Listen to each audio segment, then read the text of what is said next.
Oui, le 15. Le 15 de 2024. Bac sciences physiques, français, 1. Voilà, cette fois, je ne me suis pas. J'ai trop de l'exercice. Oui, mais on fera celui-ci. On reviendra à celui-là parce que je n'ai pas devant moi l'énoncé de l'exercice. On le verra. Donc, dans cet exercice, on prépare une solution S de volume, c'est 100 ml, d'une solution aqueuse d'acide benzoïque, C6H5COOH, aqueux, en dissolvant dans la quantité convenable d'eau une masse petit m d'acide benzoïque pur. Écrire l'équation de dissociation de l'acide benzoïque dans l'eau. D'accord ? Donc, ils nous ont donné déjà l'acide benzoïque, c'est C6H5COOH. On le dissocie, réaction de dissociation. Qu'est-ce qu'on va écrire? Oui, l'acide C6H5COOH qui est introduit dans l'eau. Elle va réagir avec le solvant qui est l'eau pour donner la base conjuguée C6H5COO- aqueux plus H3O plus aqueux. Voilà la réaction de dissociation de l'acide benzoïque dans l'eau. Et la solution est appelée solution d'acide benzoïque. Deuxième question. Donnez l'expression de la constante d'acidité Ka du couple C6. Donc là, première question, c'est réaction de dissociation.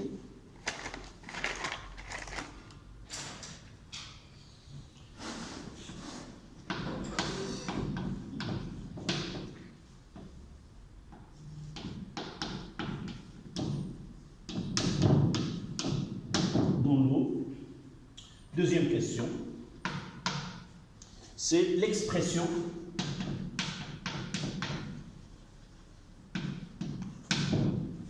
de Ka du couple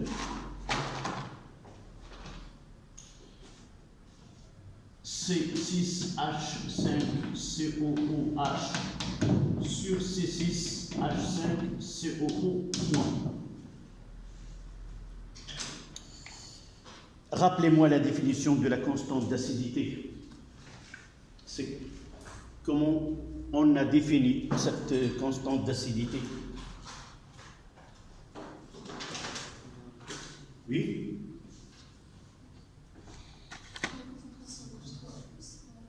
Non, c'est lorsque j'ai dit une définition, ça donne. Vous devez penser à un petit texte.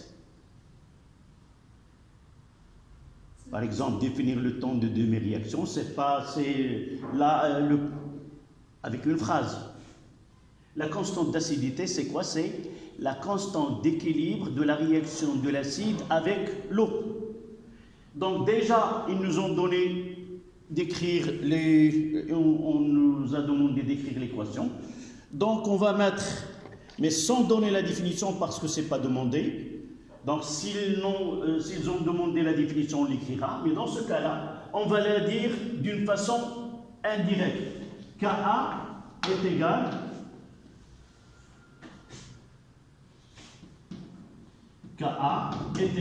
à K de la réaction 1. Puisque la transformation, c'est entre l'acide. Donc, c'est la concentration de H3O+ à l'équilibre. Voilà la concentration de C6H5COO- à l'équilibre sur la concentration de la solution, sur la concentration de l'acide. Voilà l'expression de la constante d'acidité de ce couple.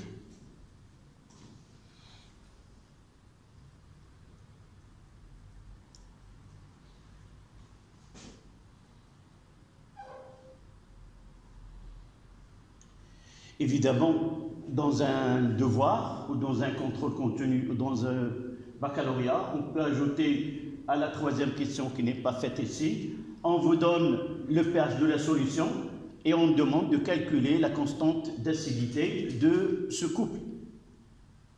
Si on vous a donné le pH, comment peut-on calculer la constante d'acidité de ce couple? À partir de la relation. Oui, qu'est-ce qu'on va faire? pH est égal à pKa plus log de...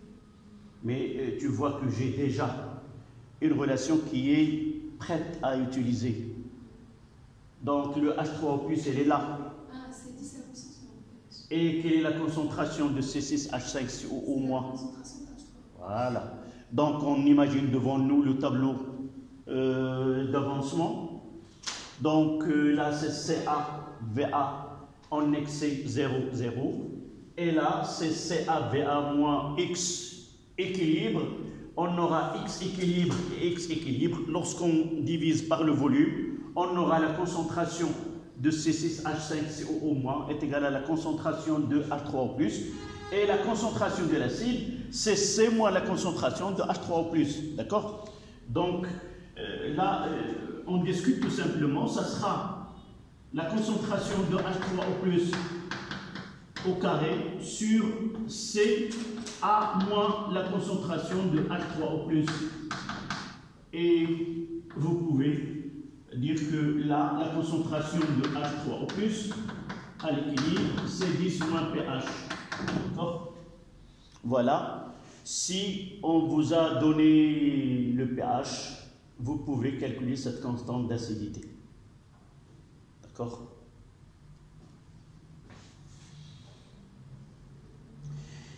Et si on pousse des questions supplémentaires, on discute maintenant. À partir d'un exercice, on peut voir plusieurs exercices qui peuvent être posés. Et à partir de là, est-ce qu'on peut déterminer quelle est l'espèce dominante dans une solution d'acide benzoïque? Comment peut-on savoir est-ce que c'est l'acide qui domine ou la base qui domine?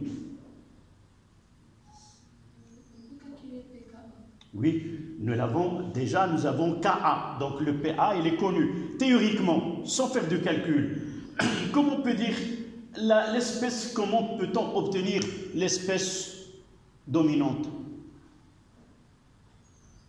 Il y a un axe. Il y a un axe au milieu, qu'est-ce qu'on fait?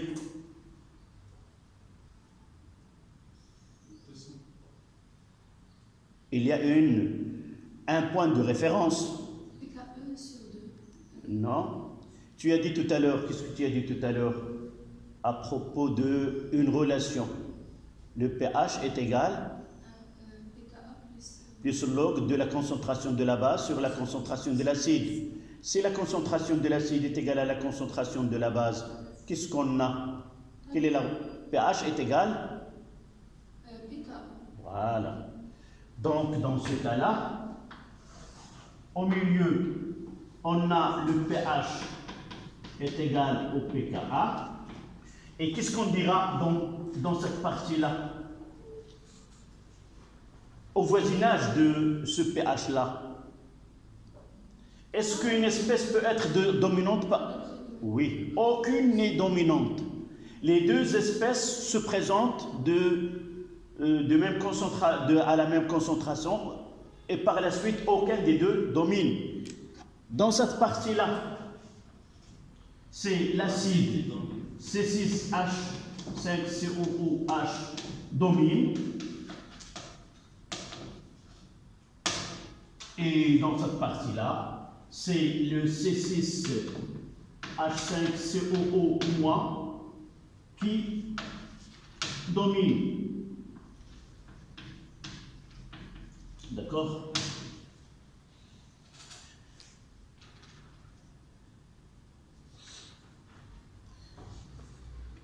Là, ce sont les questions des questions liées à Ka, pKa et dominance.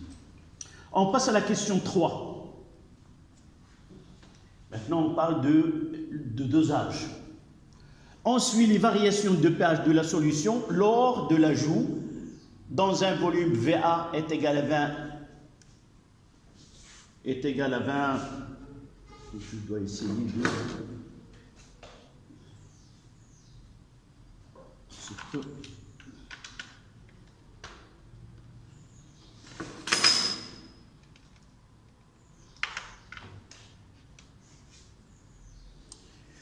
Lors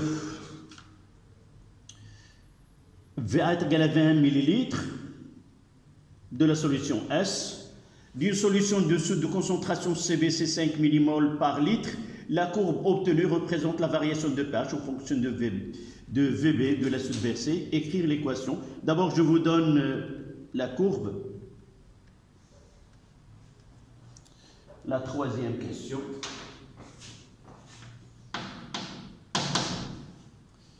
Voilà l'allure de la courbe.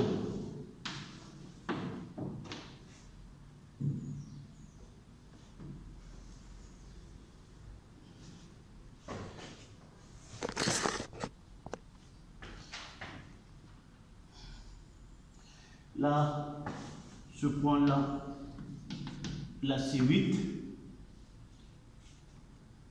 Là c'est le pH. Là c'est VB. Là c'est 4,2. Là c'est 10. Et le volume est en millilitres. D'accord?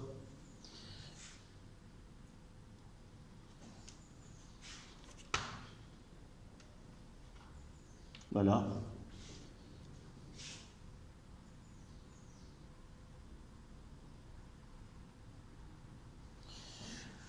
La première question 3A.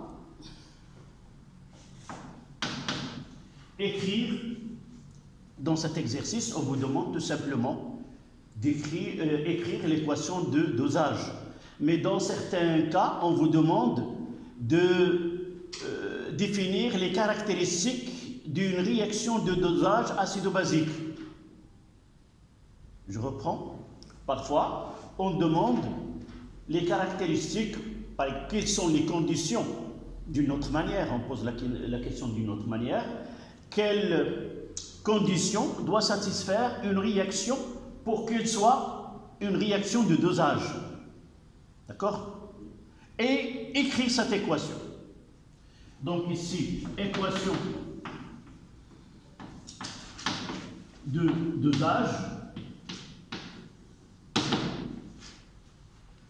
Et évidemment, on va essayer d'écrire les caractéristiques. Dites-moi quelles sont les 3 caractéristiques principales que doit satisfaire cette réaction de dosage. Rapide, total et univoque. C'est très bien, une réaction qui doit être rapide, totale et univoque ou sélective. Donc vous écrivez une équation de dosage. D'une façon générale, ce n'est pas uniquement pour les acides et les bases, mais pour les réactions d'oxydoréduction que nous avons déjà traitées l'année dernière. Donc, une réaction de dosage doit être, c'est pas la peine de dire, doit être totale, rapide et univoque. Vous pouvez la remplacer sélective. تفاعل المعايرة يجب أن يكون سريعاً كلياً وانتقائياً. Dans ce cas-là, nous devons revoir. C'est un dosage de l'acide benzoïque avec de la soude. D'accord? La soude, c'est Na+, plus HO-. Donc cette équation, ça sera C6H5 CO- aqueux plus HO- aqueux avec une seule flèche donne C6H5 COOH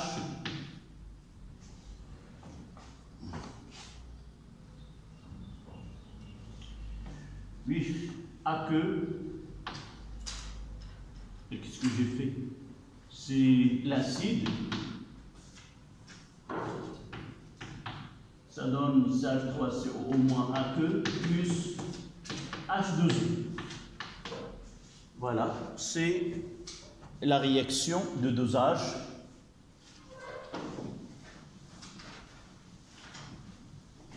de l'acide benzoïque.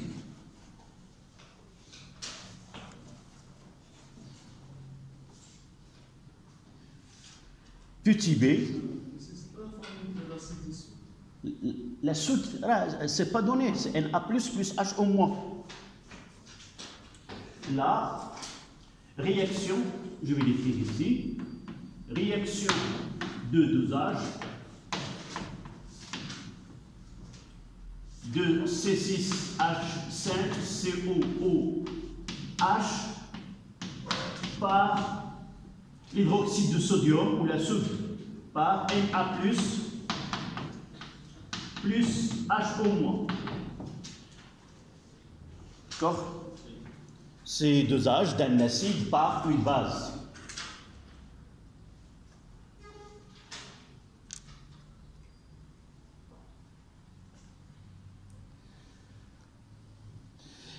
Dans cet exercice, j'ai donné ces points caractéristiques de cette courbe, mais en réalité, dans un examen, comme vous avez peut-être dans l'exercice du bac 2014, vous voyez qu'aucun point n'est mentionné sur le schéma. C'est-à-dire, c'est à vous de déterminer les coefficients, plutôt les coordonnées des points demandés. Une seule chose qui a été, qui sont données, ce sont les tangentes là. D'accord? On vous donne le T1 et le T2. Uniquement ces deux tangentes sont données afin de déterminer les coordonnées de points, soit de l'équivalence, et par la suite on peut en déduire le point de demi-équivalence. D'accord? Une autre courbe, nous l'avons déjà schématisée dans le là. Là, c'est D de VB, D de PH sur D de VB. Celle-là, elle permet de déterminer le VBE. La courbe D, là, c'est du mathématique. On prend la fonction, on fait la dérivée, et lorsque on veut déterminer le point d'inflexion, dans le point d'inflexion, la dérivée s'annule et change de signe. Et on se base sur cette voie-là, et change de signe, et les 300, puis des 3, et là, on peut déterminer ce point-là. Dans cette courbe D de PH sur D de VB, on peut poser cette question. Pourquoi? Qu'est-ce qu'il nous donne comme information, cette courbe en rouge qui est D de PH sur D de VB? Elle permet de déterminer le VBE ou le VBA. Ça dépend de la courbe. Dans ce cas-là, on a la courbe de ce, mais si l'inverse, celle-là aussi, elle est inversée. C'est-à-dire, dans ce cas-là, le pic il est vers le haut. Dans le cas de dosage d'une base par un acide, le pic il sera vers le bas. Dans certains cas, on vous donne comme ça. Là, c'est plus facile. Avec une règle, on prolonge et on détermine VBE dans ce cas-là. D'accord?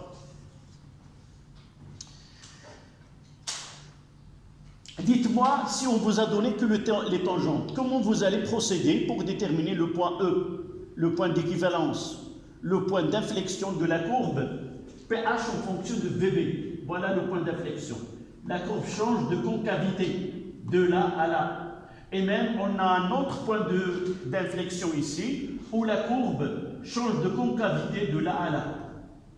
Donc, dans ce cas-là même, ce qui nous intéresse, c'est deux. Lorsqu'il y a un dosage d'une espèce faible par une espèce forte, toujours il y a deux points d'inflexion. Mais dans certains cas, c'est l'acide et c'est l'espèce est diacide ou triacide, on peut voir plusieurs points d'inflexion, ce qui est hors de programme. Pour nous, nous avons le cas le plus simple, c'est celui-ci que vous avez devant vous. D'accord? Donc, donnez-moi comment peut-on déterminer E à l'aide de ces deux tangentes.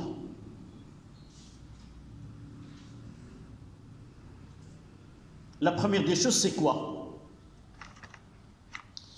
C'est de tracer la droite perpendiculaire aux deux. D'abord, ces deux tangentes T2 sont parallèles. On trace la perpendiculaire. Là, c'est la perpendiculaire, delta. Et on trace quoi? La médiane. On trace la médiane. C'est-à-dire le milieu, là, voilà. Et ce point-là, c'est le point E. D'accord? Parfois, on peut vous donner une seule tangente. C'est le cas un peu difficile. Ceci vous oblige à penser, avoir un rapporteur, un compas et, disait-il,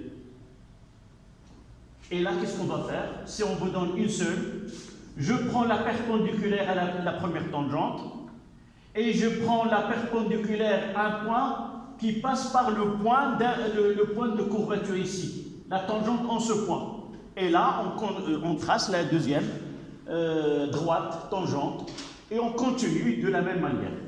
D'accord? Mais généralement, on vous donne les deux tangentes.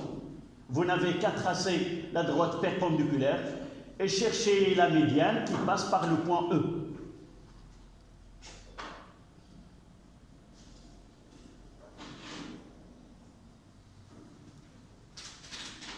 D'accord? Donc la question 4, c'est plutôt la question 3, 2.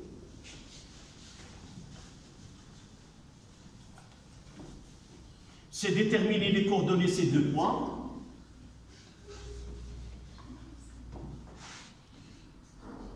Indiquer les coordonnées de deux points E et O' de la courbe.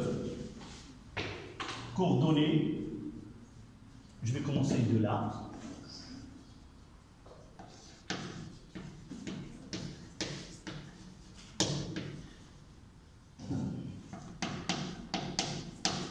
Coordonnées des points E et E'.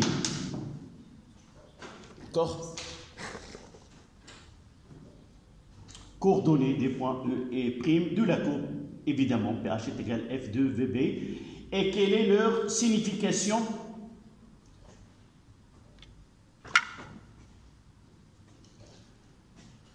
Chimique. D'abord, on commence par le point E. E, c'est quoi? Le point d'équivalence.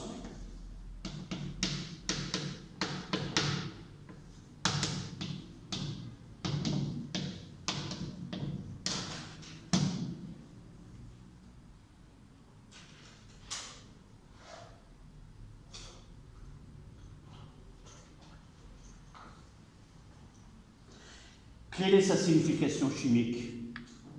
Ça correspond à quoi?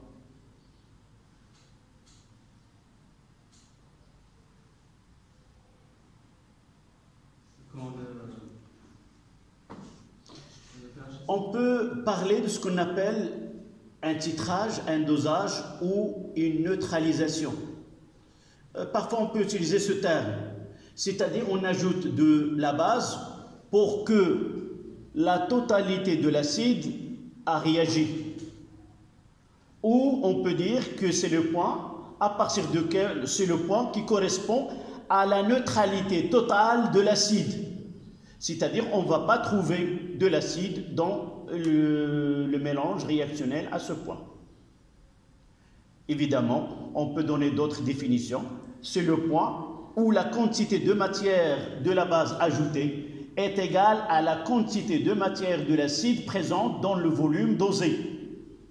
Et par la suite, l'acide a totalement réagi. Donc vous notez. C'est le point qui correspond. C'est le point qui correspond. C'est le point qui correspond à l'instant où.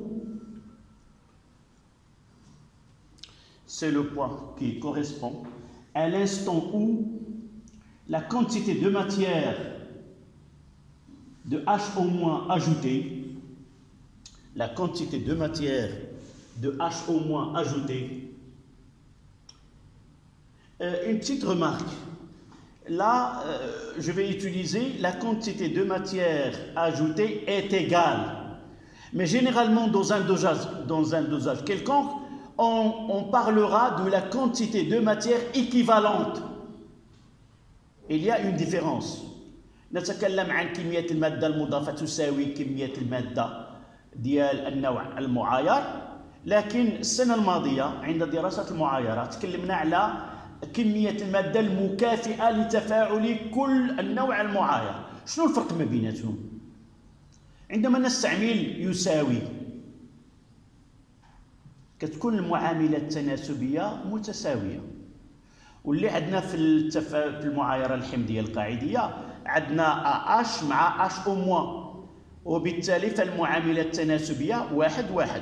وكنتكلموا على كمية المادة. العام اللي فات l'année dernière, lors de dosage d'oxyde de réduction, dosage des ions Fe2+ par MnO4-, à l'équivalence, ce n'est pas la quantité de matière de MnO4- doit être égale à la quantité, parce qu'il y a un coefficient de 5 dans cette équation.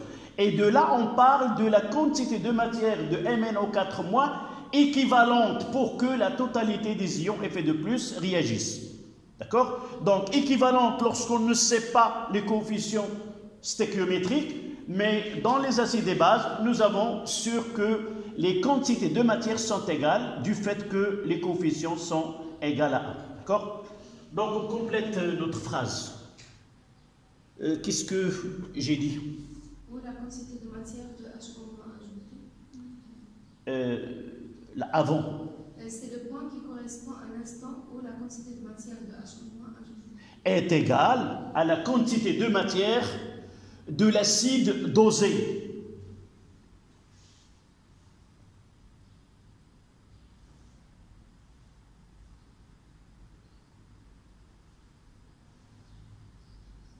Vous ouvrez la parenthèse. On présume que l'acide en ce point est totalement neutralisé.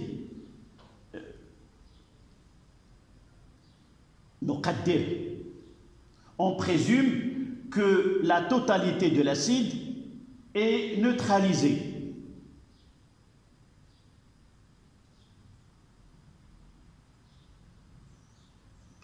C'est-à-dire, on peut dire que la quantité de matière au-delà de ce point-là est égale à 0. Il n'existe plus, entre guillemets, de l'acide. D'accord? On passe, on détermine d'abord ses coordonnées. C'est 8, pH E est égal à 8 et VBE est égal à 10 millilitres.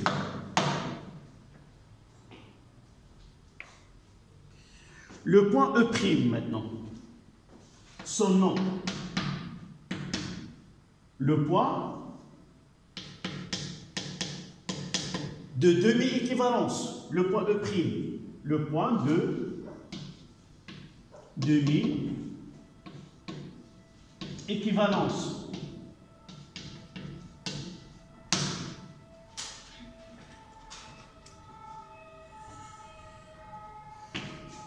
Le point de demi-équivalence, sa définition, il est dans le nom. Combien nous avons ajouté comme quantité de matière de la base? Si nous avons ajouté indice E, ici, c'est N indice E de l'acide de HO- est égal à N0 de l'acide. La demi-équivalence, ça veut dire quoi? Demi-équivalence. On a ajouté combien de la base? La moitié de la quantité de matière nécessaire pour avoir l'équivalence ou pour neutraliser la totalité de l'acide. Là, la moitié. C'est-à-dire, nous avons ajouté la moitié nécessaire pour que la moitié de la quantité de matière de l'acide dosé réagisse. Et en ce moment-là, c'est quoi? Si la moitié de l'acide a réagi, quelle est la quantité de matière de la base formée? La base conjuguée formée. La même quantité.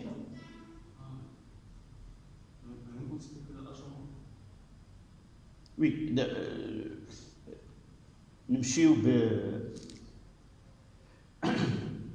Le point d'équivalence. Généralement, dans le point d'équivalence, on s'intéresse à la quantité de matière de l'espèce dosée, titrée, et la quantité de matière de l'espèce titrant. Dans ce cas-là, l'acide est H-. D'accord? Mais au point de demi-équivalence, on ne s'intéresse pas à l'espèce titrant, qui est H-. Ce point-là, on le voit d'un œil en l'acide dosé et sa base conjuguée. On n'a pas besoin, ça ne donne rien, connaître la quantité de matière d'une façon directe de la base. Donc, je reprends. Le point d'équivalence, c'est le point où la moitié, la quantité de matière de l'acide qui a réagi est égale à la moitié de la quantité nécessaire pour avoir l'équivalence. C'est-à-dire, la moitié de l'acide initial a réagi, et si la moitié elle a réagi, puisque les coefficients stéchiométriques sont les mêmes, quelle est la quantité de matière de la base conjuguée formée? C'est la même. D'accord? Et là, on dira, voilà ce qu'on demande dans ce point. À la demi-équivalence, la concentration de l'acide est égale à la concentration de la base conjuguée. C'est ça les conséquences vers la fin. Et ce qui va nous permettre de dire qu'en ce point, et d'après la relation pH est égal à pKa plus log de la concentration de la base sur la concentration de l'acide, on aura pH est égal à pKa. Donc, comment organiser et dire le nécessaire? Donc, on admet, on accepte de dire à la demi-équivalence, la concentration de l'acide est égale à la concentration de sa base conjuguée. Et d'après la relation, on obtient. Voilà ce que vous devez dire à propos de cette question. Donc, vous notez. À la demi-équivalence,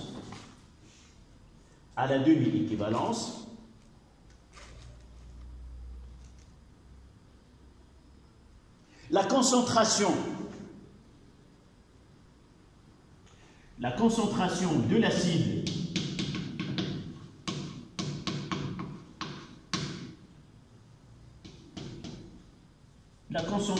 de l'acide dosé est égale à la concentration de sa base conjuguée.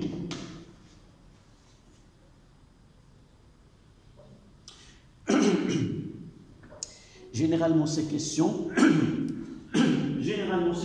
dans un examen du baccalauréat, c'est pas noter un demi-point au maximum.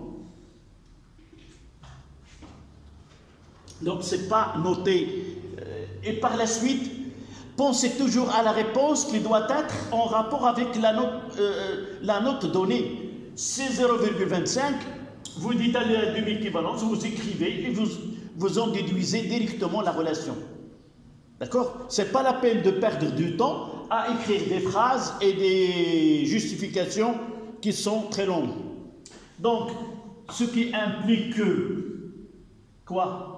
Le pH à la demi-équivalence est égal au pKa.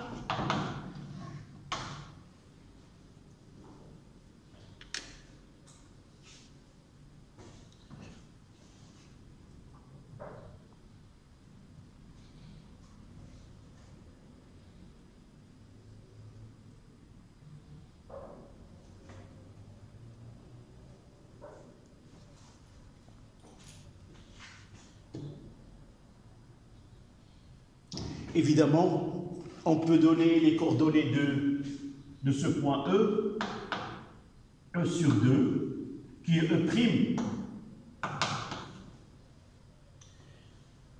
Le pH, c'est 4,2 et le volume, c'est 5 millilitres.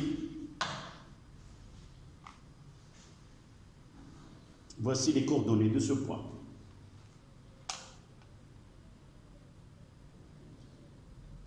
Parfois, on vous demande en déduire le pKa de ce couple.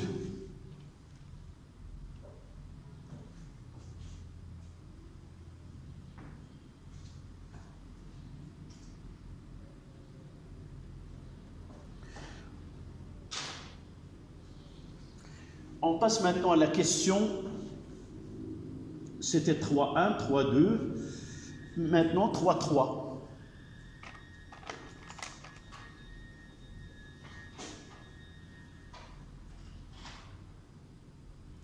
Oui, normalement, la question 3.4 par la suite, il doit être, évidemment, il doit être donné ici.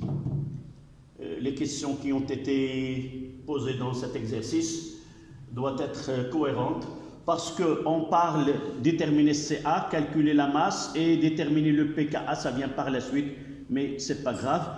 On gardera 5 minutes et on continue la correction de cet exercice. D'accord ? On continue. On s'est arrêté à la question C.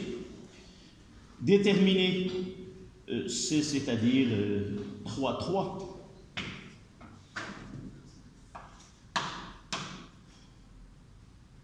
Déterminer la concentration Ca de la solution S d'acide benzoïque. Donc nous avons déjà parlé de l'équivalence.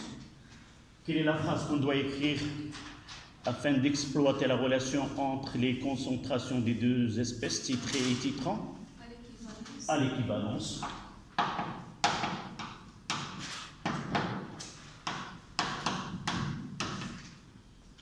CA, VA est égal à CB fois VBE fois le volume de la base ajouté à l'équivalence. Et par la suite, CA est égal à CB fois VBE sur V. D'après les données de l'exercice, CB, c'est combien? C'est 5 millimoles, 5 fois 10 moins 3 mol litre moins 1. Nous avons dosé un volume VB est égal, VA est égal à 20 millilitres. Je vérifie. Oui, VA 20,0 millilitres de la solution S. Et d'après la courbe, VBE est égal à 10 millilitres. Et par la suite, CA est égal à 5 fois 10 moins 3 fois 10 divisé par 20. Je garde le millilitre comme unité puisque l'unité 2 se simplifie. Donc c'est 5 divisé par 2, c'est 2,5 10 moins 3.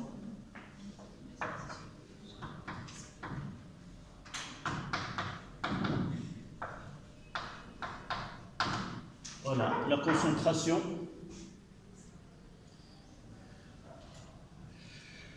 Là, c'est l'exercice qui porte le numéro 9, soit dans la série que j'ai envoyée, soit sous forme d'image.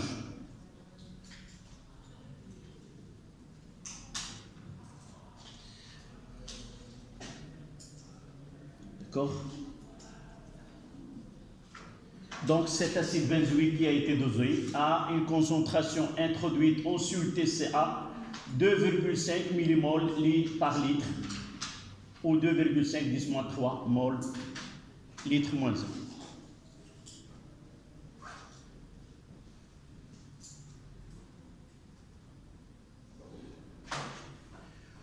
On demande de calculer la masse de l'acide benzoïque pur utilisé pour préparer sa solution S.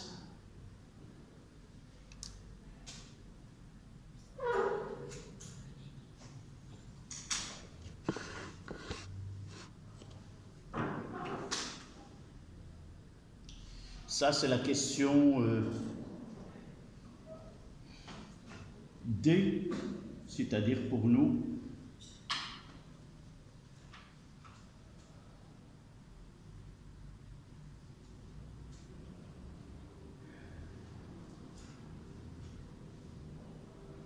Oui, calculer la masse M de l'acide benzoïque pur utilisé pour la préparation de la solution S.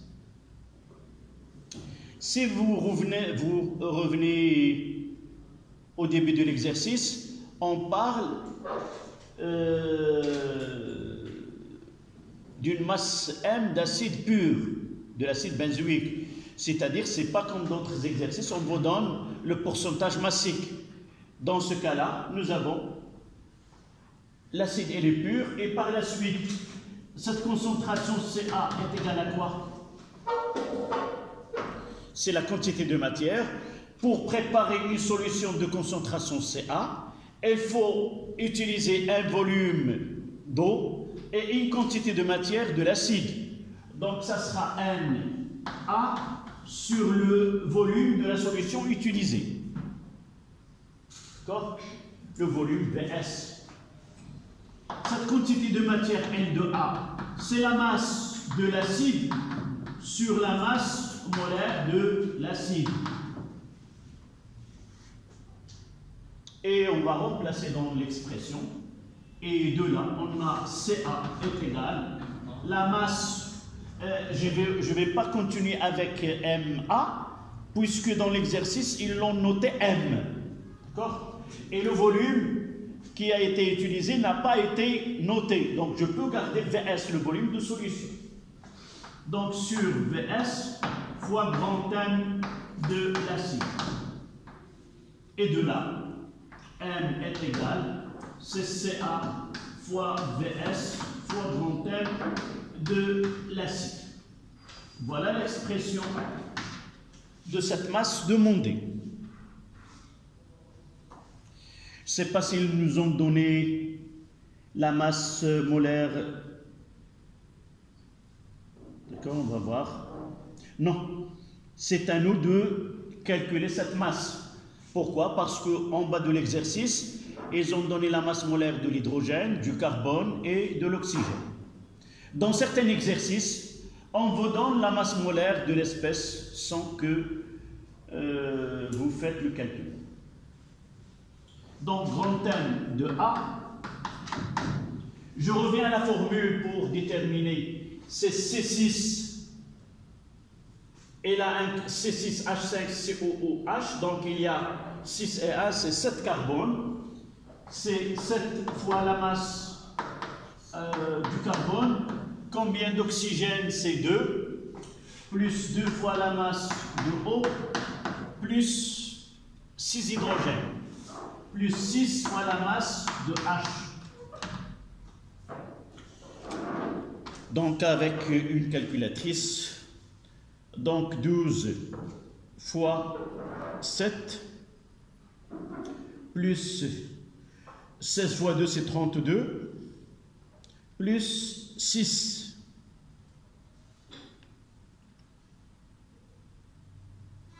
C'est 122. Essayez de vérifier. Donc, grand M de A, c'est 122 grammes mol moins 1. Ça y est, c'est la même. Voilà. Donc, cette masse M est égale. C'est 2,5 fois 10 moins 3. VS combien? Est-ce que si vous avez devant vous l'image de l'exercice, c'est non? Non. C'était le début de l'exercice. On prépare une solution S de volume, V de volume, non pas donné V, de volume, c'est 100 ml. Donc, dans ce cas-là, le VS est égal à 500 ml au 0,5 avec VS.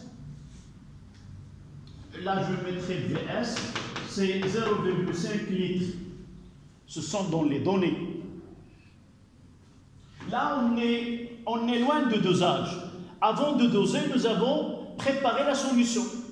Et dans une fiole de 500 ml, nous avons mis cette masse-là et ajouté de l'eau distillée afin d'avoir cette concentration C.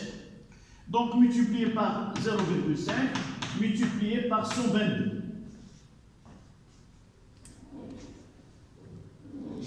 Donc, 2,5, 10 moins 3, fois 0,5, fois 122.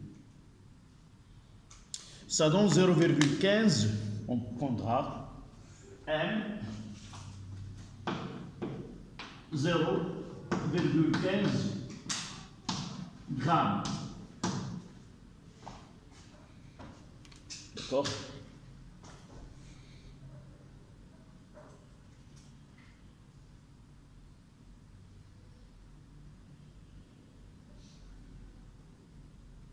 Maintenant, on va revenir à ces calculs que nous avons déjà ici. C'est la question 3. C'est pas 3. C'était la question, là c'est C. Oui, A, B, C. Et là maintenant D. Là c'était D. Oui, c'était D, c'est-à-dire 3, 4. Et maintenant, on passe à la question 3, 5.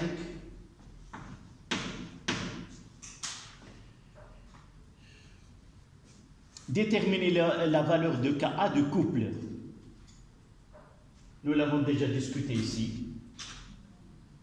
C'est pour cela que cette question doit être insérée ici.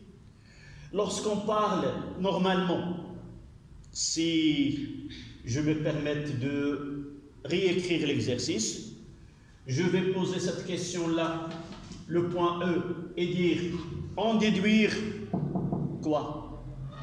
CA, ou juste au-dessous, calculer CA, puis la masse utilisée. Et dans cette question-là, je peux les séparer E à part et E' à part. Et de là, on détermine la constante d'acidité. Peu importe, on est obligé de respecter le plan de cet exercice comme il a été fait par son auteur. Alors, calculer la masse, on l'a fait déterminer la valeur de Ka du couple. Quelle est la phrase qu'on doit écrire et comment doit-on procéder pour atteindre à Ka?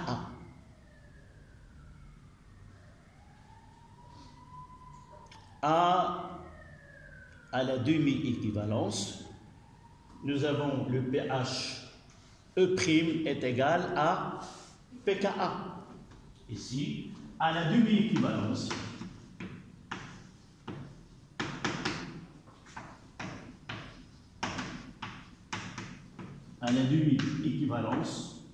c'est-à-dire E', le pH E' est égal au pKa.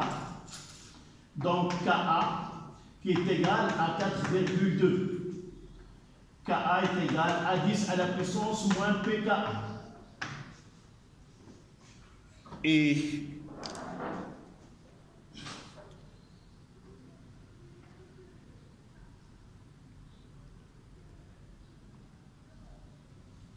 Combien?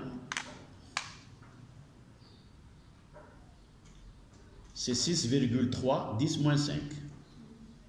C'est ça? Ka. Je vais le mettre ici. Application numérique.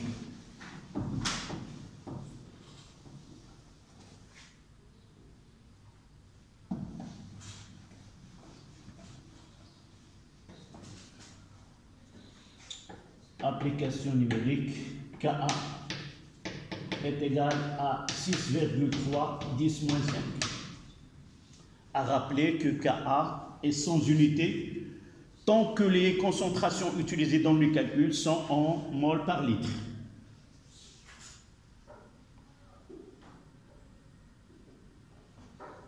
D'accord?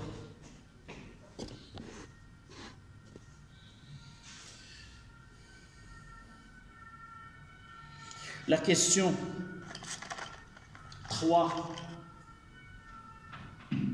6. Quelle est l'espèce dominante? Quelle est l'espèce qui prédomine dans le mélange réactionnel où le pH est égal à 6? Quelle est l'espèce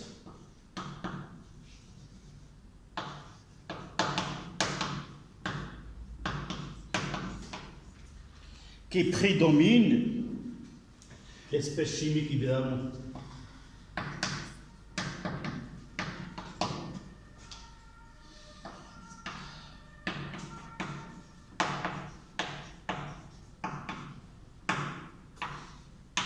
APH est égal à 6.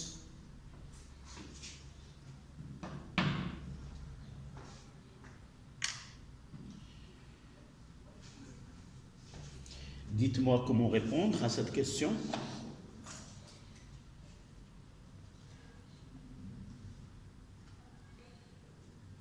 Vous voyez que la prédominance des deux espèces peut être déterminée à partir de la relation. Quelle est la relation dans laquelle se trouve le pH, la base et l'acide conjugué, ou l'acide et sa base conjuguée?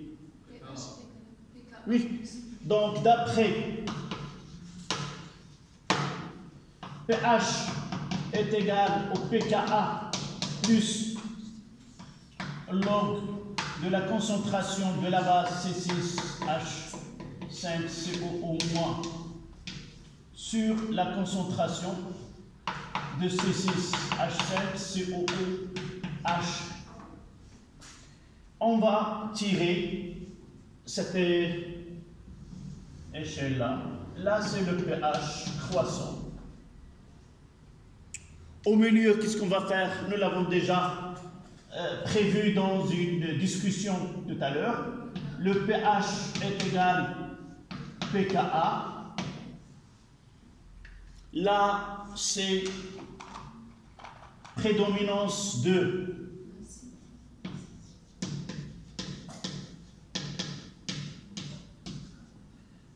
C6H5COOH, et l'autre côté, c'est la prédominance de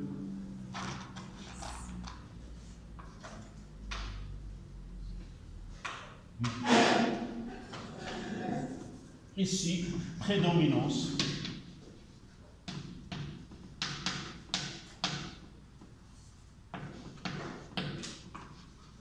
de C6H5COO-. Il ne reste qu'à connaître le pH pour dire lequel est le prédominant. Dans l'exercice, ils nous ont donné le pH est égal à 6, mais avant de l'écrire, je dois mentionner le pKa 4,2.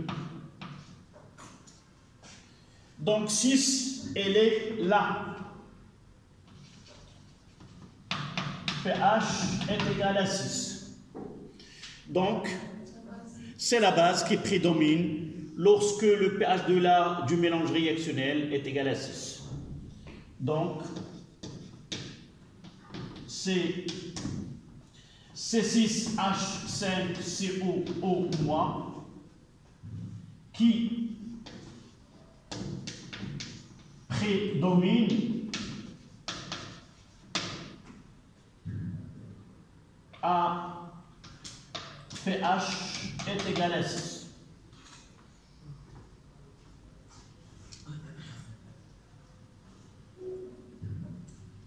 Voilà, c'était la dernière question de cet exercice.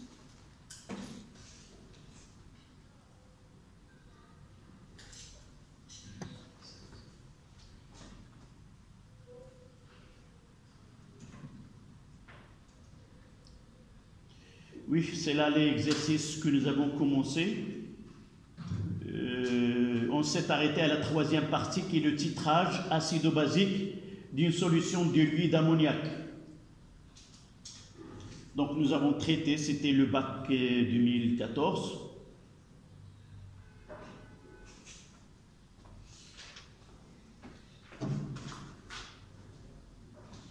Voilà, on va essayer de continuer cet exercice. Soit qu'on le continue, soit qu'on prendra un autre exercice. Généralement, lorsqu'on ne termine pas un exercice tout entier dans la même séance, toujours on a quelques problèmes de se rappeler des valeurs que nous avons déjà. Mais on va, si vous voulez le faire, ce que vous avez demandé tout à l'heure. Ça y est, je peux effacer.